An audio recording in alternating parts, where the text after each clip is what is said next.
Welcome everybody to Soul Nectar Tribe. This is Soul Nectar Tribe Gathering, and I have a podcast called Soul Nectar Show for those of you who may or may not know, and I've had it for about 8 years, and I've been having conversations on that podcast about all kinds of spiritual topics. And so Akeem and I decided, let's bring these spiritual discussions into a tribe gathering. Let's gather people together because the thing about being on a podcast is that it's so one directional. Like it's just like you're just having this conversation. It's usually pre-recorded and then it goes out there and hopefully somebody listens to it. But you're not seeing people's faces. You're not engaged in the conversation. So we wanted to do something a little bit more engaging. So like I said, we've been started off this year. We had the conversations in January about the mastery of self by Don Miguel Ruiz. Mastery of love. Mastery of love. We also talked about the fifth agreement, which is be skeptical, be discerning. The 5 attachments. The 5 attachments. We had to have 2 months on that one. Oh my goodness. Mm-hmm. Woo! Did we learn a lot that time? Oh, yeah. Lots of goodies. And so we're taking a little breather from the Toltec wisdom because every time we have one of these and we say yes to it, what ends up happening is that we go through it ourselves, we go through the transformation that we're talking about in the book. We actually experience it. It comes up in our life, comes up in our relationship. So we said, let's go to the animal allies this time.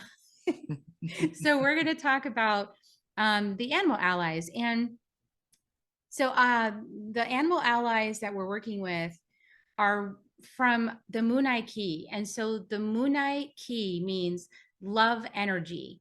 And this is activation in your energetic field of these seeds of archetypal energies of these 4 primary animals we're going to talk about tonight.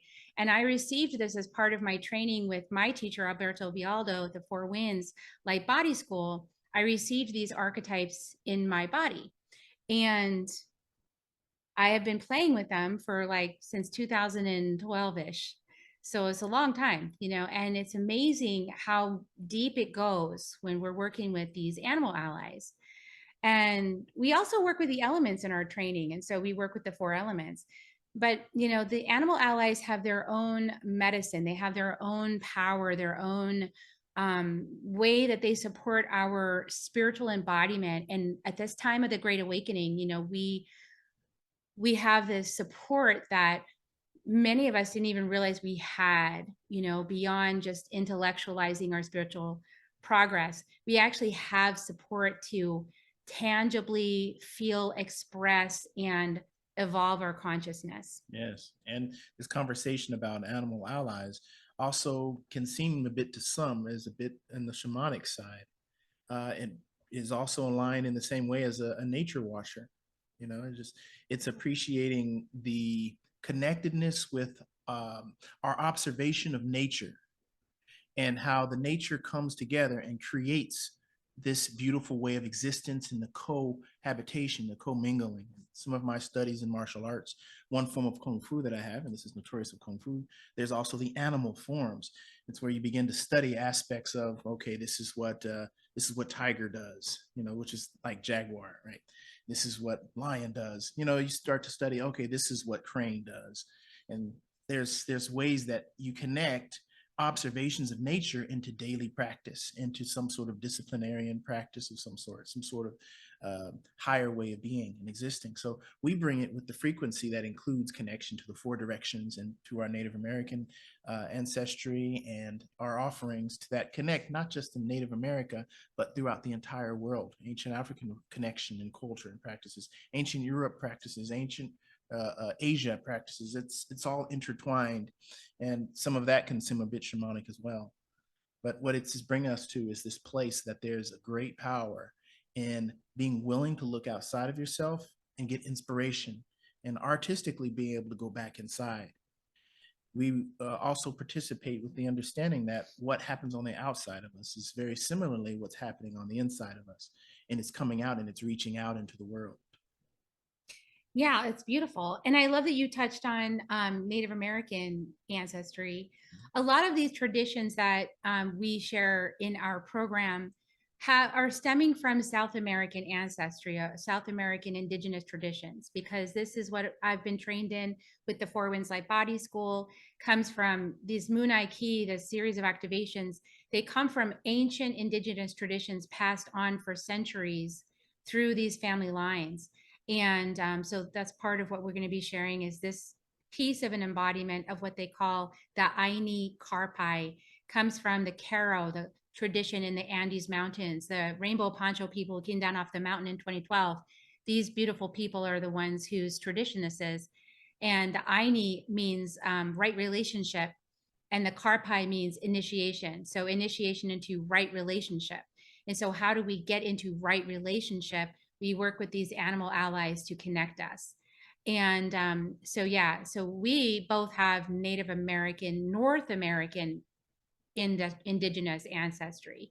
So Akeem, you want to speak to your Native American ancestry? Yeah, mine is a mixture of Chata, some Chickasaw, come to find out they're sister tribes, and Muskoki, aka Creek. They're all considered part of the southeastern band of major, larger Native American tribes.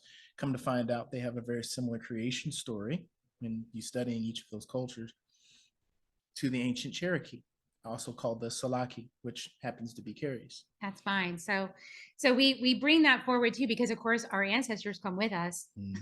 So the ancestors guided me to a fire tradition, and so the Cherokee is a fire tradition. They're fire people, and so are the Quechua, the Karo people in the Andes. So that's kind of just linking that together. How did this Celtic-looking woman, get down to embody all of these Native American traditions and South American traditions?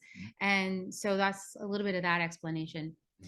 But so we wanted to kind of move through the animal allies one by one. We're going to talk about 4 of them. And we wanted to touch on what is the property of that animal ally when it's embodied, what's its function, what's its medicine, and then some of our experiences with it. And if you have experiences with these allies, feel free to also pop in the chat and share your own experiences. We'd love to hear that. Side note, this is being recorded, and so we'll be sharing this out with everyone who signed up for the webinar. We'll also be sharing it out on Soul Nectar Show podcast. So we've spotlighted ourselves so that if you don't want to be seen by the whole world, you don't have to. But if you don't mind, you can. So we're just letting you know it's going to go public. Yeah, you can make your voice heard without having to be seen. There you go. And we'll keep an eye on the chat. And so so the first ally is Serpent. And in our tradition, in our inner medicine tradition, which is based in my training, we start in the south direction. And so a lot of Native American traditions, they start in the east. They start when they open sacred space, they start opening with the east. And that's beautiful. Well, we start in the south. And part of the reason why is because by the time people that we're working with reach this medicine, they weren't born with it. So they're in their midlife. They're already full swing in their life. And so we've got to start with where you are now. And so the South puts us in your body. It puts us where you are on the planet, in your life, in your body, in the moment you stand in. And that's one of the medicines of Serpent. Serpent helps us to get connected with our bodies, connected with the planet, interconnectivity. And then in the sense of like yogic medicine helps open up our Kundalini energy and unkink us and unblock us. And, because we get so closed off and guarded and protected and defended that we close our energy down. And then we feel separate and small and alone. And so one of the things that Serpent does is help us to reset the reptilian brain that got triggered into fight or flight and get back into our bodies and get ourselves connected back with the heartbeat of the planet and help us to feel supported, loved, and held and guided again as we release these layers of protection that we've built up that have constrained us, actually, have cut us off from our power. This Serpent energy helps us open it back up again so that we can be fully embodied and recognize that is also part of our divinity. Our body is sacred. And for me, in my experience with the self direction and its embodiment, literally, I said the word embodiment, right? Playing that into it, being in your body about it. For me, the embodiment aspect of the self direction is being in touch with your natures, your body's natures, our mammalian instincts, also our mental processes that want to look out for this body, to take care of it, to honor itself. In my findings with the South direction, it's a great starting place to be in a centering beginning. You know, if you're in a difficult situation throughout the day, we also begin to teach practices about how to get back into your body, recenter in your body. And part of this is breath practices. Breath work practice is super important to get back into your body and be recentered. So you start in the South direction, like Kerri's talking about here. Yeah. And I mean, I don't know why I would say it's only for women. Maybe because I'm in a woman's body. I'll just leave it there. But there's also a piece of this serpent energy that is very goddess-like, and Sachamama is the full name. And that helps to reawaken our access to our sexuality, to our feminine body, to our body as a temple, to our body as a place of honor. And that may not have been how our body's been treated up until now by ourselves and others. And so for a woman, especially, my experience has been like really helping me to own, honor, and cherish my body and my, all the changes my body goes through, and to just be in harmony with this as my temple. It's been really profound, for me working with Sachamama to get reacquainted with myself as a sexual being without a context of like for somebody else, like purely for myself, purely for my passion, um my energy and the flow of the energy through my body, and being comfortable because it's in the root chakra. We didn't mention that, but Sachamama goes in the root chakra. And what's the root chakra? That is like where your sexuality is. That's where your connection, your instinctual center that tells you if you're safe or not, that's in the root chakra. And so there can be a lot of traumas in the root chakra for many women, depending on the experiences that we've had growing up and in our lives. There could be a lot of trauma in the root chakra. So as we bring Sachamama in, she gently helps to wrap us up in love so that we can face these difficult things in our bodies that have gotten trapped. And it could even be ancestral pain. So we don't really deal with the ancestors till the north, but like definitely there is trauma in the root chakra from ancestral women. Wow. So that says something pretty powerful to my experience on that as well. So first, I'll also start with some other knowledge that I've learned about Sachamama. Think about the Hippocratic Oath. That's when anyone who signs to become a doctor, who goes through their years and years of study, they learn the Hippocratic Oath, which is to do no harm.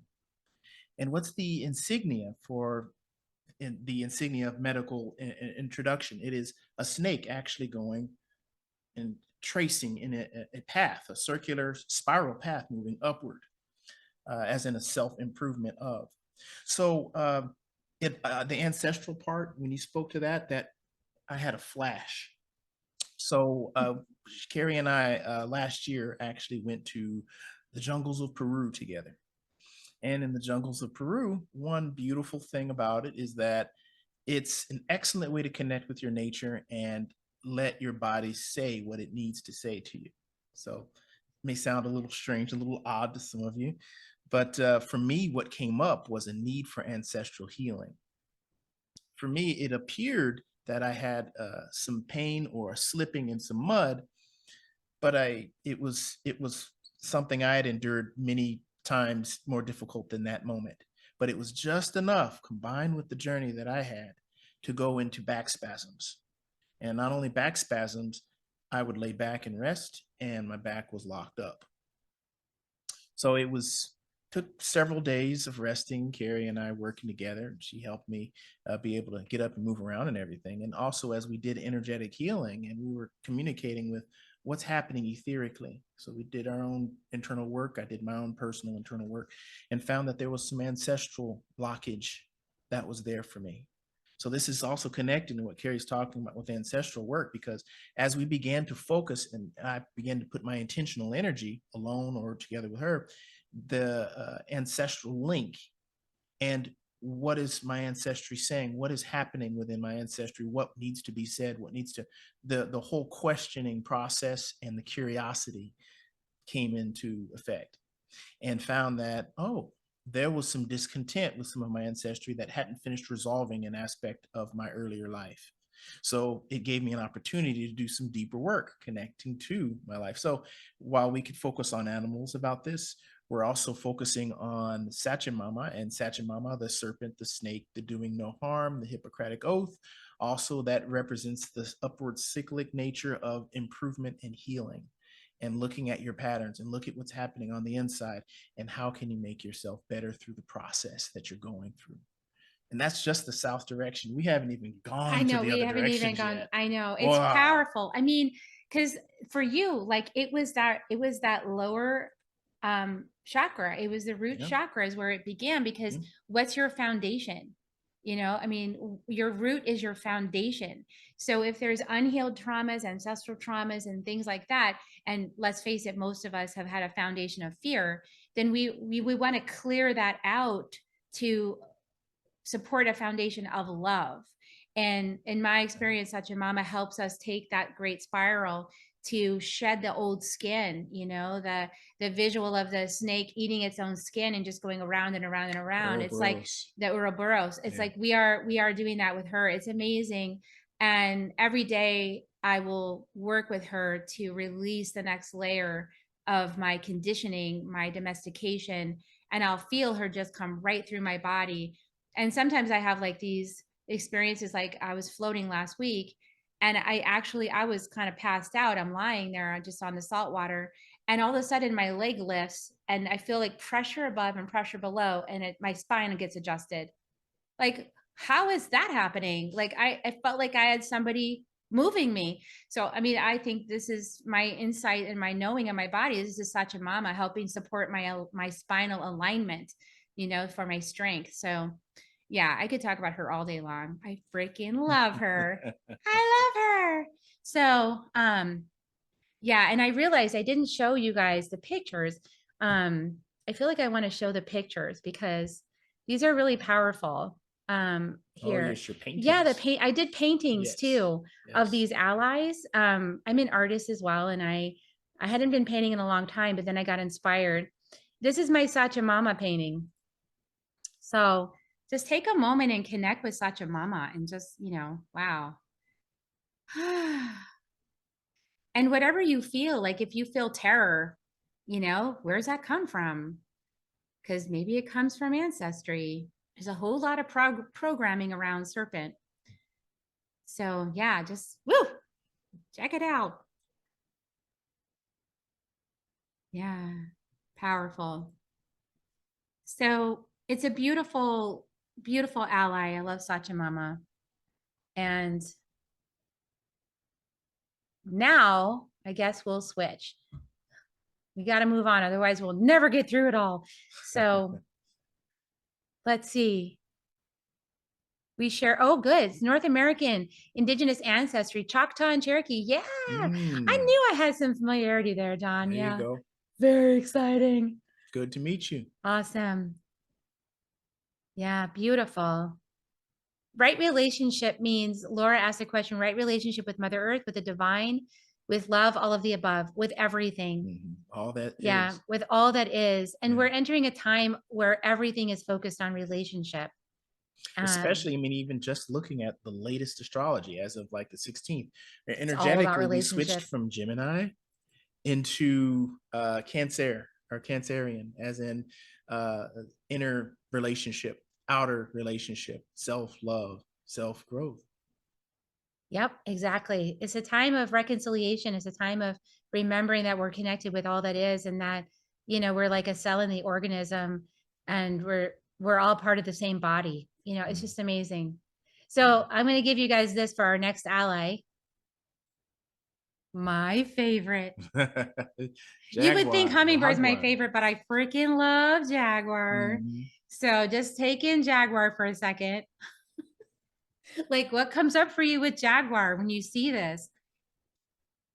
I love it. So we'll stop share just so we can see you again. But yeah, I'm in love with Jaguar. So why do I love Jaguar so much? I freaking love Jaguar for the way, mostly because self-confession, I was on a couch in psychotherapy talking about my problems for 20 years.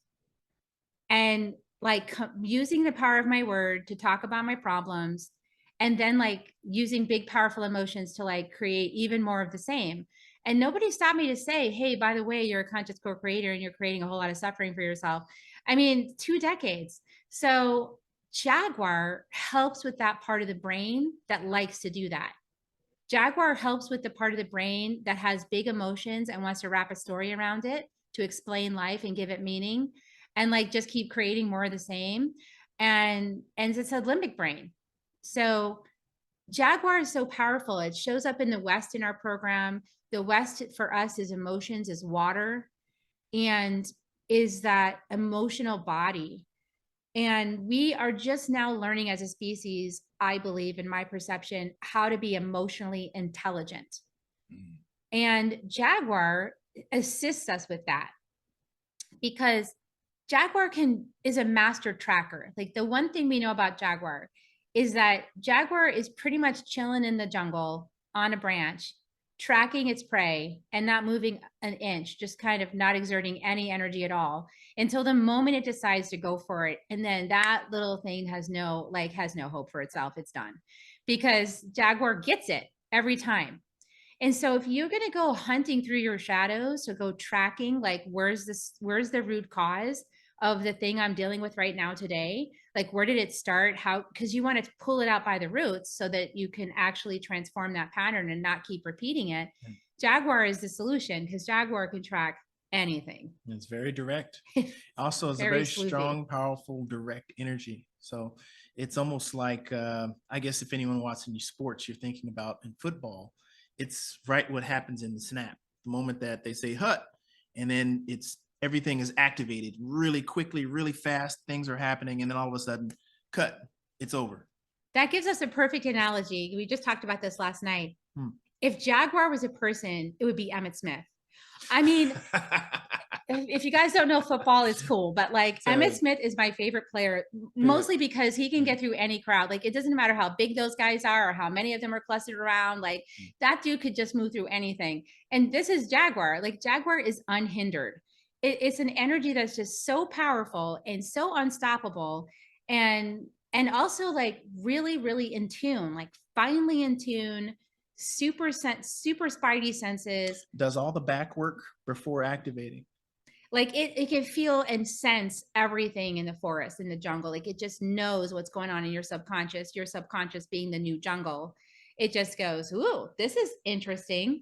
All right, let me go hunting. You know, one thing I noticed about the Jaguar, it seems to be really easy for me to discern masculine and feminine energies in the way that the Jaguar operates. Sure, you could say the same thing about Snake or Sachamama, but it's really clear which part is the yang energy, the direct, almost linear, like focused sort of energy, not long lasting, but is like, it's powerful and very quickly and very discerning, and just like that, it's already got lunch. it's already moved on already. But before that happened was the yin, because it was hanging out in the jungle. Yeah, it's the being, perceiving and being, but seeing, like picking up on all the nuances. Yes. You know, like Jaguar increases your nuance receptivity by like 1,000-fold. Like, all of a sudden you're picking up stuff that you didn't like weren't aware of before, or you were just kind of stepping over it. Yeah. No more. Like Jaguar makes you viscerally aware of it. Like for me, it is in the second chakra. So as a woman, it shows up in the womb. And so also that's a great placement for Jaguar for a woman, speaking, just returning to that previous conversation, because it helps to release any traumas that are stored in the womb, in the second chakra. And for a woman, it's really empowering, because for many of us, we've been told like we can't trust our intuition, or we're crazy, or don't listen to yourself. You don't, like don't trust that. And so that Jaguar in the second chakra in the womb area helps us activate that womb wisdom. And men also have wombs, so I don't want to exclude anybody from Yes. having a womb. Sure. So they have that womb center, and it helps you to trust yourself again. And it helps you to hunt those patterns that get in the way of that, or that or the conditioning, really the conditioning that we inherited. And it's a great discerner of like, where does energy come from? Where is it mine, or is it someone else's? From a yang or masculine perspective, at least in my study specifically, focusing on martial arts and 5-element theory in my study of martial arts. I'm also a massage therapist, so I also get a chance to work with both male and female bodies. And I clearly know very, very cleanly what Kerri is saying about trauma that stores in the body. I have PTSD clients that I work with as well, male and female, but particularly male. They store their trauma in their gut just the same, but it's more commonly noticed and witnessed at large between the hips and the gut for the feminine body. So for me, a lot of the work is also emotional, also getting back into the breath. Remember, we talked about the breath in the south direction. So now we're talking about the west direction, where it's even more important to breathe at this point. You've already had the practice to get back into your body. Now you're practicing the breath in order to maintain your inner guidance, your inner listening, your inner knowing. Now, also in Chinese healing, this is aligned with something called the Dantian. The Dantian is about an inch below the navel. And it's said with energy work and theory that the aura actually emits out of the whole body. The aura field around the body comes out from the Dantian and spreads throughout the rest of the body from that point. Out and then down across the root, and then up through the back, and then back over, blooming over you. So that says a lot about the energy body emitting from the gut and that inch below the navel, the place where people learn to breathe again.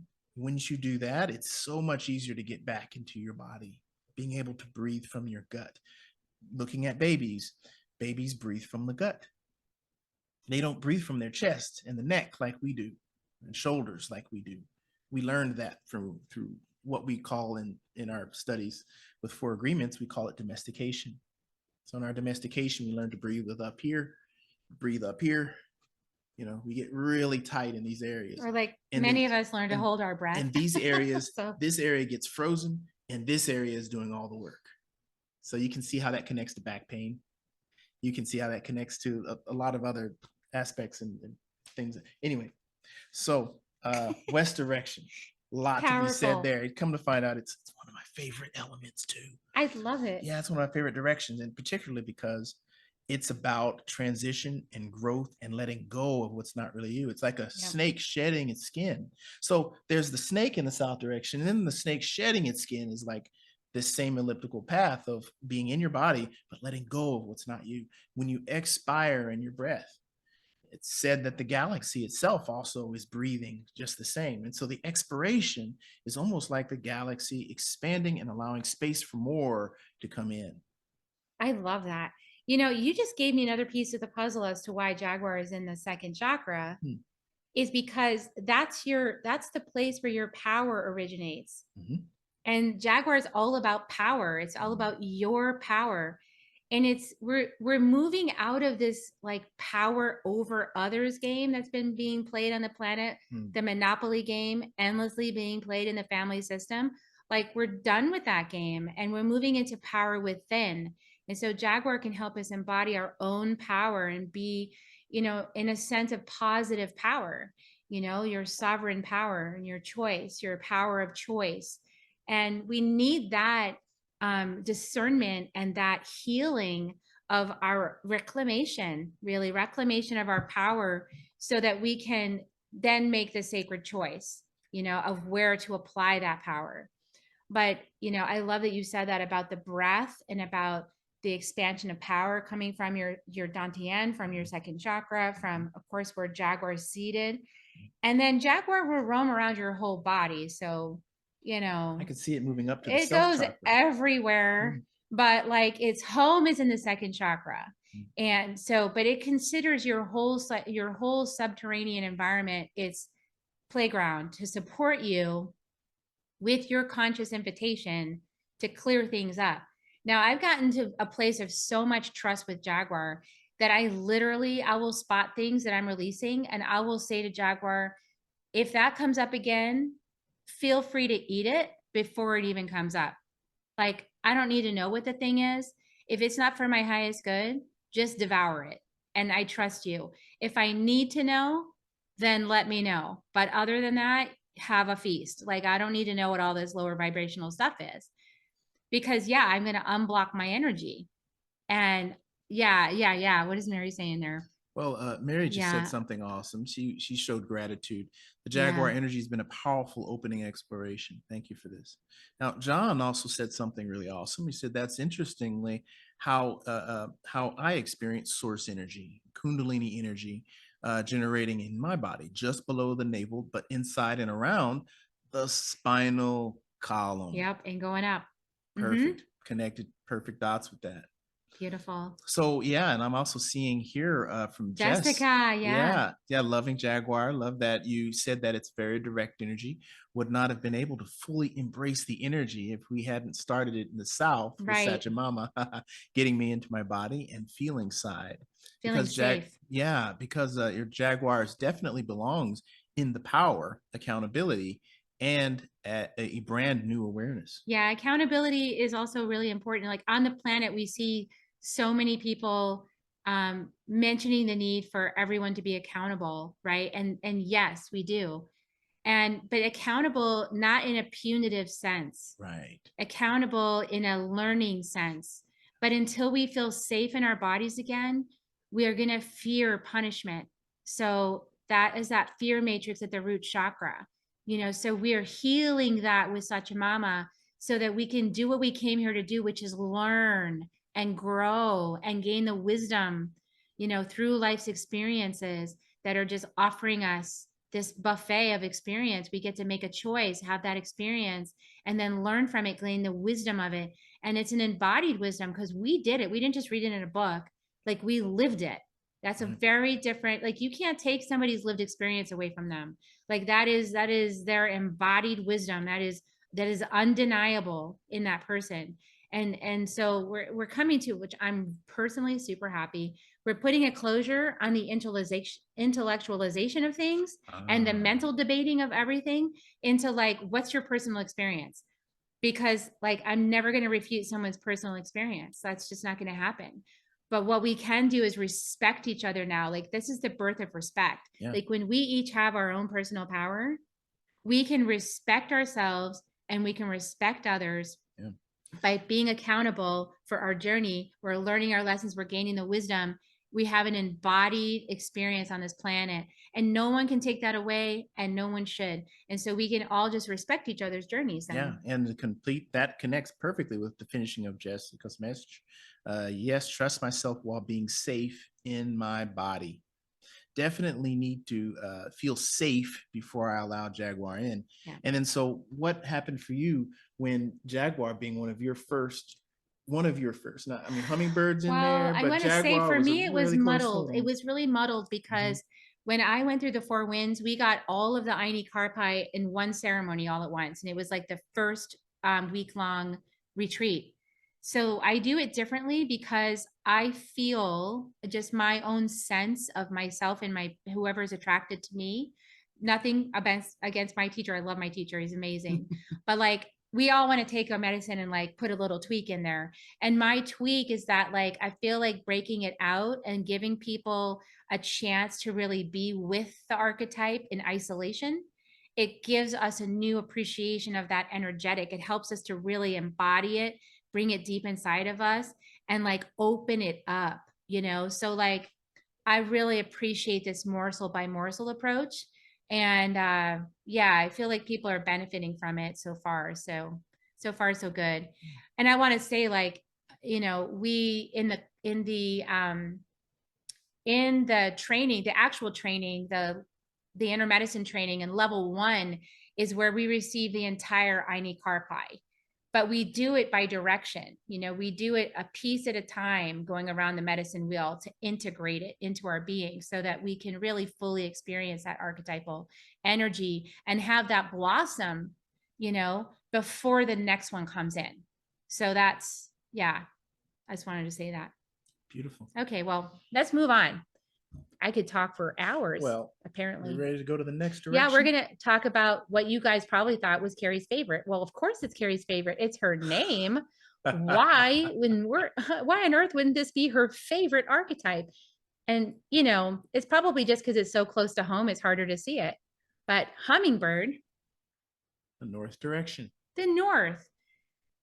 The north direction is one of my favorite directions because it represents for me the ancestral portal, the ancestral connection placement.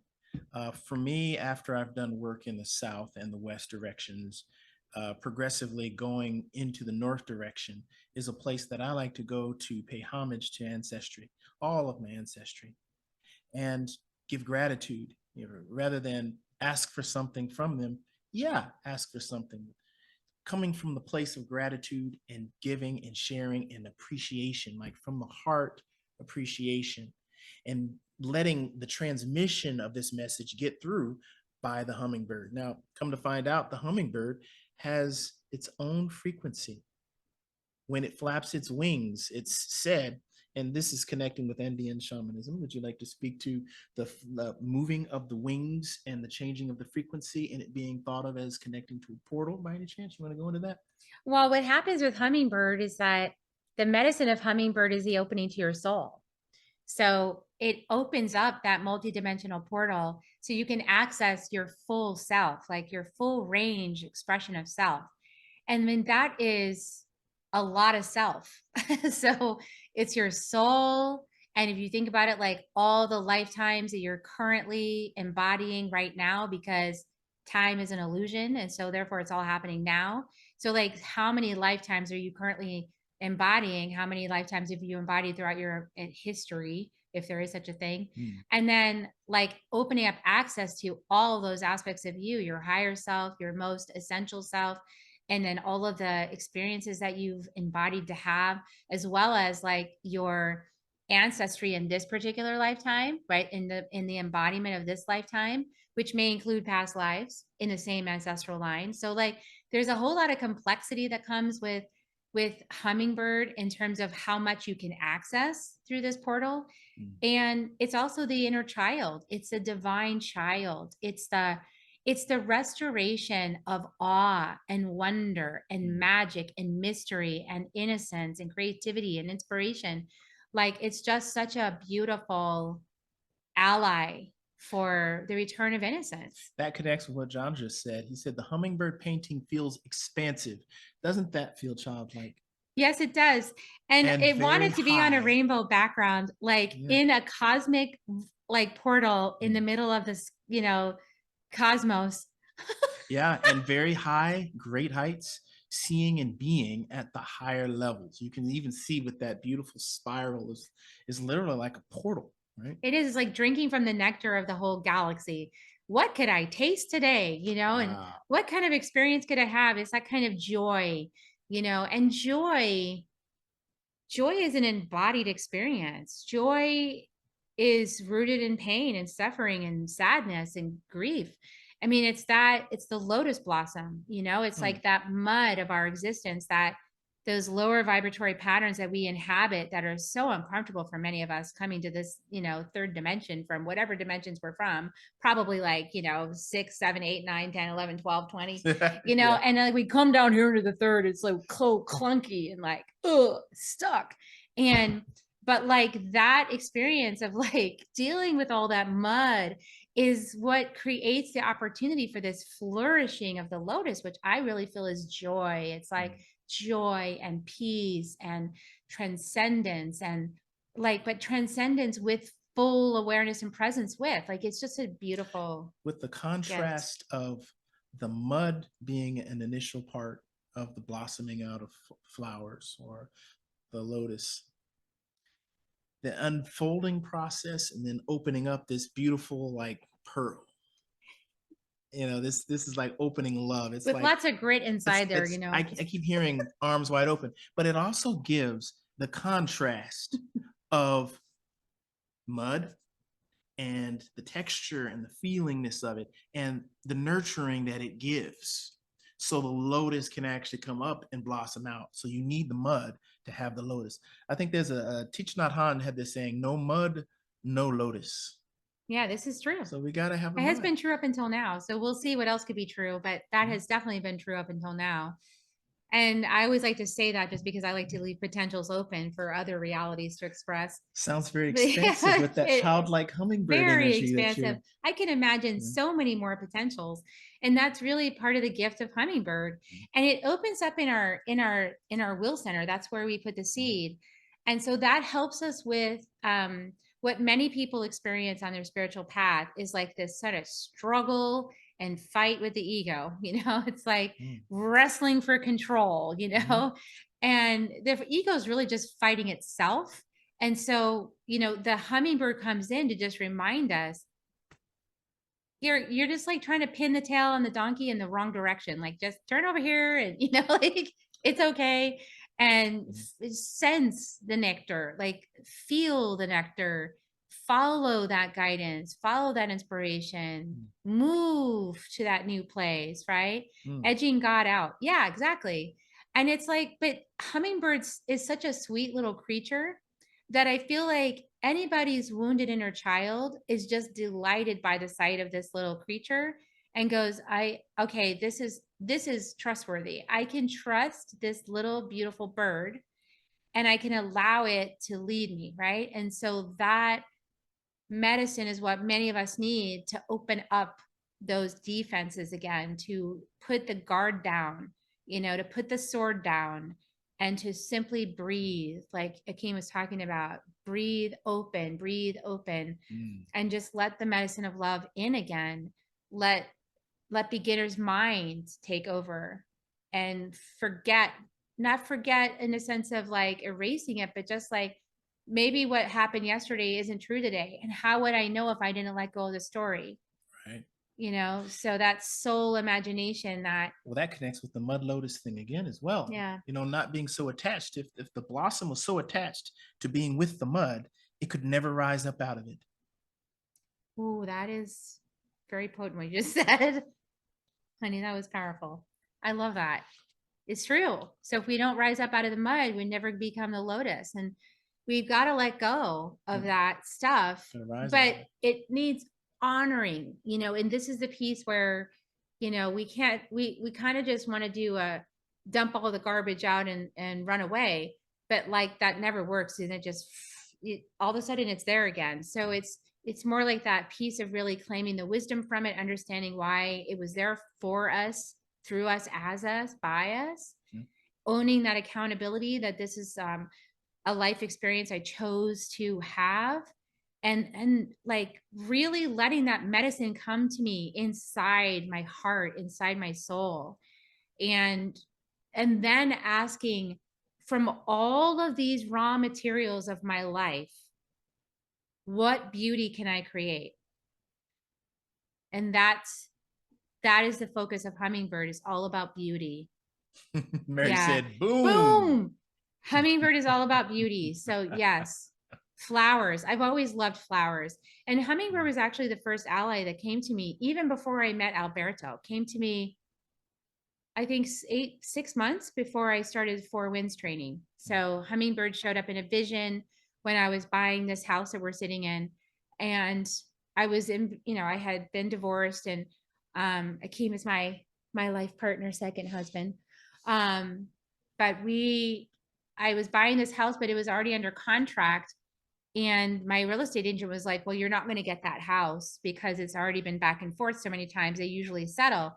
So I went into a drum journey, and I was like, that's not my fate. I know this is my house. And so I just went into a drum journey, and I just started visualizing being in this house, kind of Joe Dispenza style, like visualizing being in the house and having parties here and living here and being in the kitchen and making dinner. And my deceased grandparents came to visit me in that vision, and they were like, we love this. It's a beautiful house. So I had like ancestral approval. And then all of a sudden, because I was kind of making all this happen in my mind, all of a sudden I got caught by surprise. I'm in the vision in the house, in the vision and in the kitchen, and this moment of expansion happened where spirit has just entered the house, and this rainbow light rose up in the kitchen window with this rainbow hummingbird just hovering there. And I literally dropped my drumstick with my jaw down, like with my eyes closed, totally in the vision, like, wow.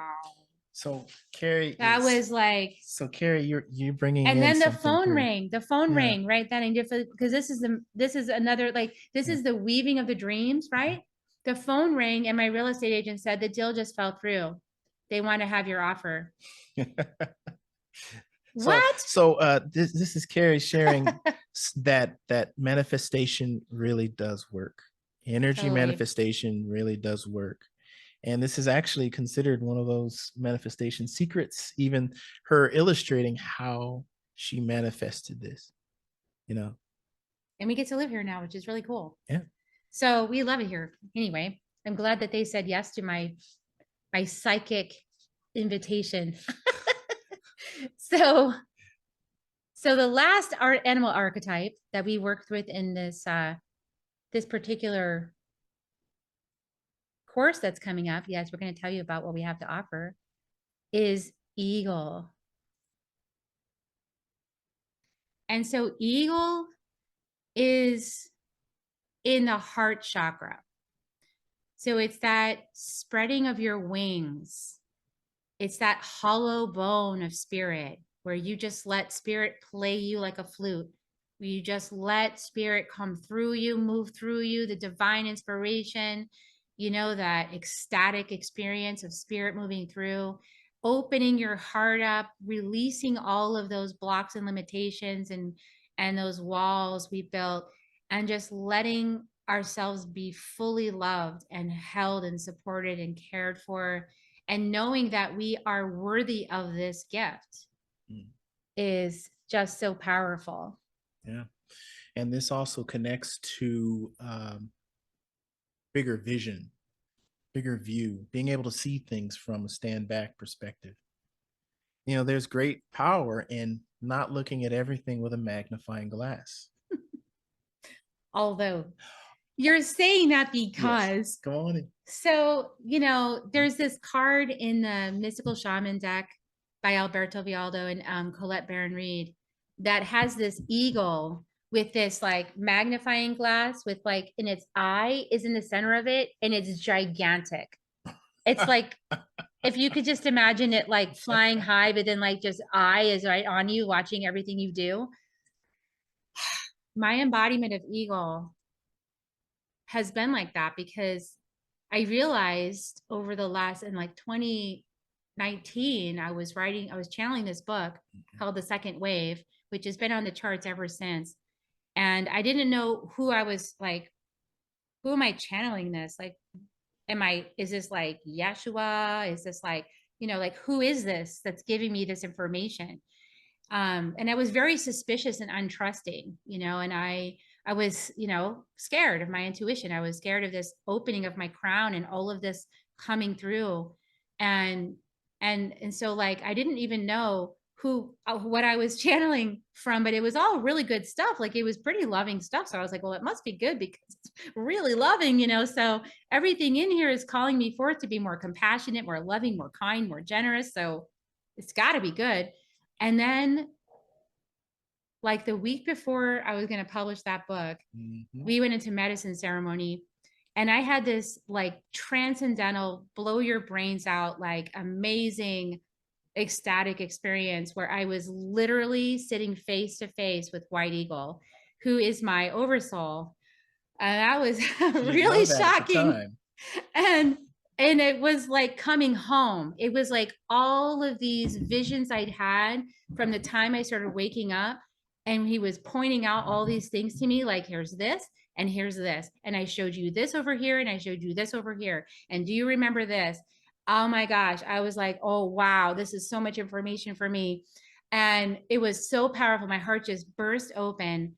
And yeah, so I know who I am. And it's been powerful to have this eagle medicine. And you know, from time to time, it does feel a little bit like, you know, like I'm like under the eye, you know, like every little move I make is being watched. And that's a little intimidating sometimes. So Well, see, I love eagle medicine.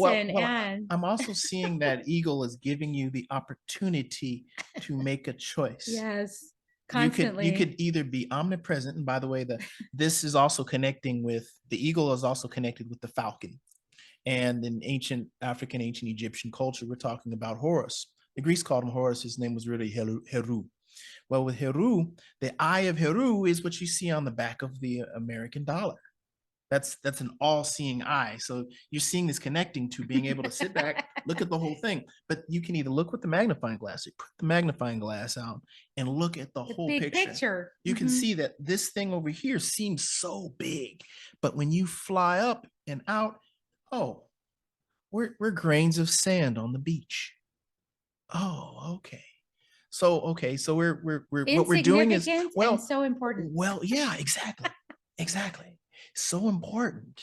Yet every little thing that we do, while we could put a lot of weight on it, that the entire world is resting on our every action, it gives us some breathing space, you know? So much pressure. I'm only human, by the way. So I really love eagle. And we forgot to mention that the hummingbird in the north is the frontal cortex. That's the part of the brain. But the eagle is the corpus callosum. And I find this really significant because it connects the two hemispheres of the brain. So it connects your left brain with your right brain, your masculine with your feminine, your body with your spirit. You know, it's like the logic, realism with the imagination. And so it's connecting and balancing all of these energetics. It's powerful. And in that same alignment that we're talking about, your right leg energetically has connection to the left side of your brain. And vice versa for the other side. The right side of your brain is connected to the left foot. So imagine this crisscross that's happening in your body. And your corpus callosum is holding all this together.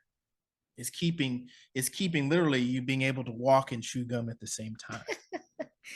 Okay. Channel your spirit and be human at the same time, which is what we're doing. We're going into Homo Luminous. This is the activation of the rainbow body. This is available for every single human on the planet. And the masters have been on the planet doing this. Yeshua ben Yosef, also called Jesus. We also have Buddha. There's many, many examples of souls who embodied this divine essence. And I've seen people in the mountains of Peru. I've seen medicine women that have the full rainbow body around their auric field. Like it just, you could see the entire bubble of rainbow light. It's amazing. So it's right here, right now. It's available for all of us. And, you know, so this is why I'm really excited about bringing it out more and inviting people to try it out. So we have a next class. We just finished a class and it was awesome. We had about 20 people came in and we did like these activations over 5 weeks. And it was the synergy in the group was just outstanding. And it was just like, oh, this is my jam. I love these people. And so I know there's another group like that coming together starting on June 30th. We've already got some people flying in for that. I mean, literally not really flying here, but like it's over Zoom. So it's international. But but yeah, 1 hour a week on Sundays at 2 p.m. Central, beginning June 30th. And there's still a half price deal. So it's priced at 333, but it's 147. And I'll put the special link in the chat and also email you guys back. But if you're watching this back on Soul Nectar Show, you know, you guys can check the show notes for all that information. That'll be totally in the show notes, and join us because it's going to be amazing. We had such an amazing time this first time. What's different is last year I actually did the animal allies, but I did a journey. I only did the journey because I felt like, when I say journey, I mean shamanic journey. So every week we take a shamanic journey. So we're on like a Zoom call like this. And instead of just me blathering on at you for like an hour, I mean, we had a good conversation, but you know what I'm saying. We have like half of that time is actually a shamanic journey. You're in a meditative state. You're going in, you're working with the ally, you're journeying with the ally, you're feeling the ally, right? And it's very powerful to have the journey. And last year I did that and it was great. But this year, the difference was I was told, go ahead and give the seeds. Give the seeds of the Aini Karpai, because people can start embodying this. And my concern previously had been, well, what if all this stuff starts unpacking and then they're kind of like in the middle of a spiritual awakening, dark night of the soul, and they don't have support? Like, I didn't want to be an instigator of that. You know what I'm saying? So I was kind of worried about that. But the guidance I've been getting is it's okay. Like, don't worry, don't make myself responsible for that. It's all right. And you know, the invitation is to come into the full training, you know, which there is holding of that. There is a lot of holding. So this year has really been cool to see this group go through the process, to test drive it. It was amazing, off the charts. People had some moments where it was like, I'm up against an edge, or I know there's more, I'm not totally embodying this. And I was like, relax. You just did 1 week with this ally, you know, like in our regular program, you got 6 weeks with the one ally. So like, take a breath. It's okay. Yeah. You know, don't expect to embody it right away, but like right away, you'll definitely have an experience. We do the work to support you in such a way that you can open up with the experience that you need to have authentic to you and be supported to be able to move through it, and in a group setting, which makes it a lot easier to move through it. So you're supported.